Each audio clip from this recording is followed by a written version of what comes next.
الصلاۃ والسلام علیک یا رسول اللہ وعلی آلک واصحابک یا حبیب اللہ، الصلاۃ والسلام علیک یا نبی اللہ وعلی آلک واصحابک یا نور اللہ۔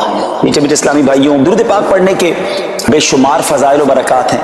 حضرت ابو ہریرہ رضی اللہ تعالیٰ عنہ سے مروی ہے، رسول اللہ صلی اللہ تعالی علیہ وسلم نے فرمایا، جمعرات کے روز اللہ عز و جل اپنے فرشتے بھیجتا ہے جن کے پاس چاندی کے کاغذ اور سونے کے قلم ہوتے ہیں۔ وہ جمعرات کے دن اور جمعے کی رات مجھ پر کثرت سے درود پڑھنے والوں کے نام لکھتے ہیں۔ طریقے سے تیاری ہوتی ہے جمعرات کی رات، فرشتوں کے پاس چاندی کے کاغذ ہوتے ہیں، سونے کے قلم ہوتے ہیں، اور وہ جمعرات کی رات اور جمعہ کے دن درود پڑھنے والے جو ہوتے ہیں ان کے نام اس میں لکھتے ہیں۔ سبحان اللہ سبحان اللہ۔ نبی علی الحبیب صلی اللہ تعالی علی محمد صلی اللہ علیہ وسلم۔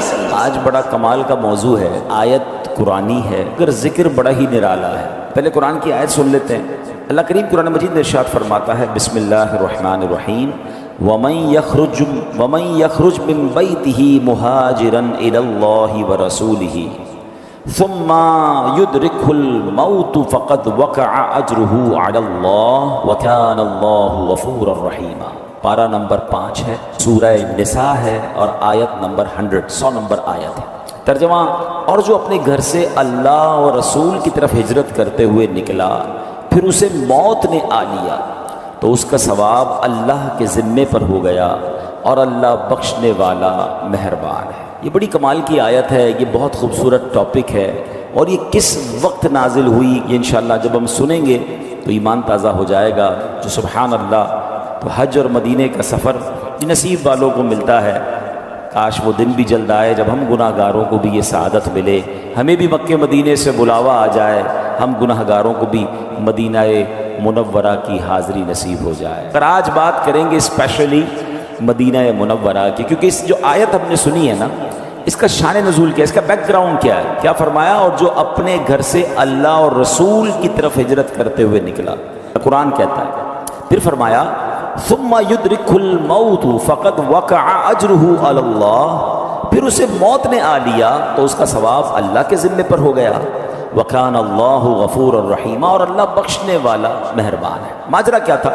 ایک صحابی تھے، نبی پاک علیہ الصلوۃ والسلام اپنے صحابہ کے ساتھ مکے سے ہجرت کر کے مدینے چلے گئے تھے۔ اب سارے صحابہ ایمان والوں کو یہ حکم تھا کہ وہ بھی ہجرت کر کے مدینے آ جائیں، تو ایک ایک کر کے سارے پہنچ گئے تھے۔ مگر مکے میں ایک صحابی تھے جن کا نام تھا دمورہ بن جندب۔ اب ان کا یہ مکے میں رہ گئے تھے، ان کو بھی ہجرت کا حکم تھا۔ اب یہ کسی مجبوری کی بنا پر ہجرت نہیں کر پائے تھے، عمر ان کی بہت ہو گئی تھی، بیماری بھی بہت زیادہ تھی۔ ظاہر ہے کہ آج کل کا تو ٹریول نہیں ہے نا کہ ویل چیئر پہ بٹھا کے جہاز میں بٹھایا اور فوراً دنیا کے ایک کونے سے دوسرے کونے لوگ بیماروں کو بھی پہنچا دیتے ہیں۔ پہلے تو اونٹوں پر، گھوڑوں پر سواری ہوتی تھی، تو اس میں کئی دن سفر ہوتا تھا۔ یعنی بتایا جاتا ہے کہ مکے سے مدینے جو آج ٹرین کے اندر 2.5 گھنٹے میں بندہ پہنچ جاتا ہے اور گاڑی کے اندر 4-5 گھنٹے میں پہنچ جاتا ہے، اس زمانے میں 7 دن اور 7 راتیں لگتے تھے۔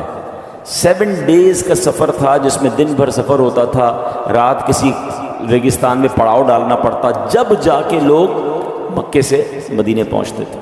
تو اب کیا ہوا کہ وہ جب بیمار تھے نہیں جا پا رہے تھے، لیکن ان کا دل بڑا مچلتا تھا، وہ نبی پاک کی یاد آتی تھی، آقا علیہ الصلوۃ والسلام کے دربار میں جانا تھا۔ تو انہوں نے اپنے اہل خانہ سے کہا کہ میرا سامان باندھو اور مجھے سواری پہ بٹھا دو۔ میرے پاس مال تو ہے نا، میں سواری تو استعمال کر سکتا ہوں، تو مجھے سواری پر بٹھا دو۔ گھر والوں نے کہا آپ کی طبیعت ٹھیک نہیں ہے، آپ اتنا لمبا سفر کیسے کریں گے، اور آپ اتنا ٹریول اکیلے کیسے کریں گے؟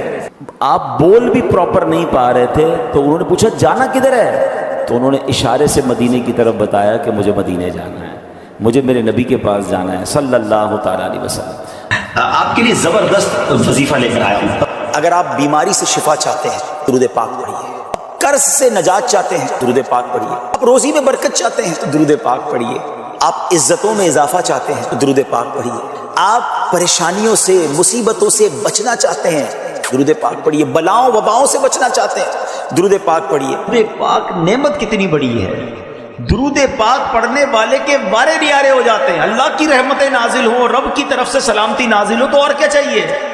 اس پرفتن، اس خطرناک دور میں جب بلائیں ہیں، وبائیں ہیں، ٹینشنیں ہیں، پرابلمز ہیں، خوف ہے، اور ہر بندہ چاہتا ہے کہ وہ سیکیور رہے، صبح گھر سے جائے شام گھر خیر سے آئے، کاروبار پہ خیر رہے، گھر میں خیر رہے، فیملی میں برکت رہے۔ تو وہ کون سا طریقہ ہے جس سے مجھے یہ سیکیورٹی مل جائے؟ مجھے بتاؤ کہ جس کے سر پر رحمتوں کا سایہ رہے اسے پھر کیا پرابلم ہے؟ اور اللہ کی رحمت کس کے ساتھ ہے کہ جو ایک بار درود پاک پڑھے اس پر 10 رحمتیں نازل کی جاتی ہیں۔ اب کیا کیا، جب بڑی انہوں نے ضد کی، ورنہ آپ کو اندازہ ہے کہ بندہ بیمار ہو، اتنی بڑی عمر ہو تو گھر والے کہیں نہیں جانے دیتے، مگر آپ کا شوق ایسا تھا، آپ کی تڑپ ایسی تھی کہ آپ کا سامان سواری پر رکھا اور آپ کو اس سواری پر بٹھا دیا اور آپ کی سواری چل پڑی۔ اللہ اکبر! ہیں کیسا شوق ہوگا کہ اس عمر میں کہ جب بندے میں ہمت نہیں ہے، آپ اکیلے سواری پر بیٹھ کر روانہ ہو گئے مدینے کی طرف۔ سبحان اللہ! اعلیٰ حضرت امام اہل سنت کا ایک شعر ہے نا، شوق روکے نہ رکے، پاؤں اٹھائے نہ اٹھیں، کیسی مشکل میں ہے اللہ تمنائی دوست۔ کہ ایک ایسا شوق ہے کہ رکنے نہیں دیتا، حالت یہ ہے کہ پیر بھی نہیں اٹھ رہا، مگر ان دونوں مشکلوں میں جو نبی پاک سے محبت رکھنے والا ہے وہ اس کے بھی لطف اٹھا رہا ہے۔ آپ بیٹھ گئے سواری پر، روانہ ہو گئی سواری۔ اب جب یہ سواری روانہ ہوئی تو اگر آج کا نقشہ دیکھیں تو آپ 11 کلومیٹر سے زیادہ سفر نہیں کر پائے۔ جو ماشاءاللہ مکے گئے ہیں وہ جلدی پک کر لیں گے میری بات کو۔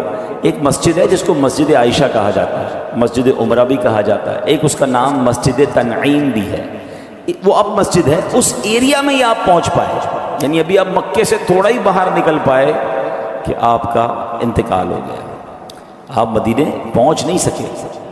تو اب کیا ہوا کہ لوگوں نے باتیں کرنا شروع کی کہ کاش یہ مدینے پہنچ جاتے تو ان کا ثواب کمپلیٹ ہو جاتا، ان کی ہجرت کمپلیٹ ہو جاتی، یہ مزید ثواب کماتے۔ تو قرآن پاک کی یہ آیت نازل ہوئی، اور اس آیت میں کیا رب نے فرمایا؟ سبحان اللہ! میرے رب کی شان دیکھیں، اللہ کریم کی بارگاہ میں ہے نا، یہ فلسفہ سمجھ لیں، وہاں دل دیکھا جاتا ہے، عمل کی باری تو بہت بعد میں آتی۔ آپ کی نیت کیا تھی؟ آپ نے نیت کر کے کام شروع کر دیا نا، بے شک نہ کر پائیں، میرا کریم جانتا ہے کہ اس کی نیت کیا تھی، اللہ وہ اجر عطا فرما دیتا ہے۔ اب کیا دیکھیں قرآن کی آیت نازل ہوئی، کیسے زبردست صحابی ہیں، ان کا جذبہ کیسا تھا مدینے پہنچنے کا، نبی پاک سے ملاقات کا شوق کیسا تھا کہ ان کے اس عمل پر قرآن کی آیت نازل ہوئی۔ اور سچی بات یہ رہتی دنیا کو ایک رہنمائی کے مدنی پھول بھی مل گئے کہ قرآن کیا کہتا ہے، وَمَن يَخْرُجْ مِن بَيْتِهِ مُهَاجِرًا إِلَى اللَّهِ وَرَسُولِهِ، فرمایا جو اپنے گھر سے اللہ اور رسول کی طرف ہجرت کرتے ہوئے نکلا، ثم يدركه الموت فقد وقع اجره على اللہ، فرمایا پھر اسے موت نے آ لیا تو اس کا ثواب اللہ کے ذمے پر ہو گیا۔ پہنچ نہیں سکا مگر اگر راستے میں نکل گیا نا تو ثواب پکا ہو گیا۔ پھر کیا فرمایا؟ وَكَانَ اللَّهُ غَفُورًا رَحِيمًا، اللہ بخشنے والا ہے، مہربان ہے۔ یعنی یہ مت کہو کہ مدینے پہنچ نہ پائے، ہجرت کر نہ پائے، ثواب ملا نہیں، ارے اچھی نیت کر کے یہ نکل گیا، بے شک راستے میں انتقال ہوا، اسے پورا پورا اجر مل گیا۔ سبحان اللہ، سبحان اللہ۔ اب دو باتیں اس واقعے سے جو سیکھنا ہے، آج ہمیں جو میسج لینا ہے وہ دو باتیں ہیں۔ پہلی بات تو ہمیں یہ سیکھنی ہے کہ نیت کر لی آپ نے، پکی نیت ہے تو اللہ اس کا ثواب عطا فرما دیتا ہے۔ مجھے 2-3 واقعات یاد آ رہے ہیں۔ ایک بزرگ تھے، کہیں سے ٹریول کرتے ہوئے جا رہے تھے، راستے میں انہوں نے ایک بہت بڑا جو ہے مٹی کا ڈھیر دیکھا، اور اس وقت اس قوم کے اندر جو ہے نا قحط تھا، لوگ بھوکے تھے، کھانے کو نہیں تھا۔ انہوں نے سوچا کاش یہ پورا ڈھیر جو ہے نا اناج کا ہوتا اور میرا ہوتا تو میں یہ پورا اناج اللہ کے بندوں پر خیرات کر دیتا، سب کو بانٹ دیتا۔ نہ انہوں نے اناج بانٹا، نہ اناج خریدا۔ What he did it intention, اچھی نیت کر لی، ہوتا تو میں کرتا، ہے نہیں۔ سبحان اللہ، اللہ کی طرف سے حکم ہوتا ہے کہ میرے اس بندے کے نامہ اعمال میں یہ جتنا اناج خیرات کرنے کی اس نے نیت کی تھی اتنا ثواب لکھ دیا جائے۔ انما الاعمال بالنیات۔ کچھ روایتوں میں یہ پڑھا کہ اللہ پاک کی بارگاہ سے فرشتوں کو حکم ہوتا ہے کہ میرے اس بندے کے نامہ اعمال میں یہ نیکی لکھ دو۔ کہا یا اللہ ہم تو کرامن کاتبین ہیں، ہم تو ساتھ ہیں اس نے یہ نیکی کی نہیں ہے۔ ارشاد ہوتا ہے کی نہیں ہے مگر اس کا ارادہ تھا، اس کی نیت تھی کہ میں نے کرنی ہے۔ تو سبحان اللہ، انسان اپنے ذہن میں اچھی اچھی نیتیں رکھے۔ ادھر تو نیتیں بھی بری ہوتی ہیں، پیسے آئیں گے تو صدقہ خیرات کروں گا، یہ نیت نہیں بنتی۔ پیسے آئیں گے تو فلاں خواہش پوری کروں گا، فلاں غلط کام کروں گا، ماں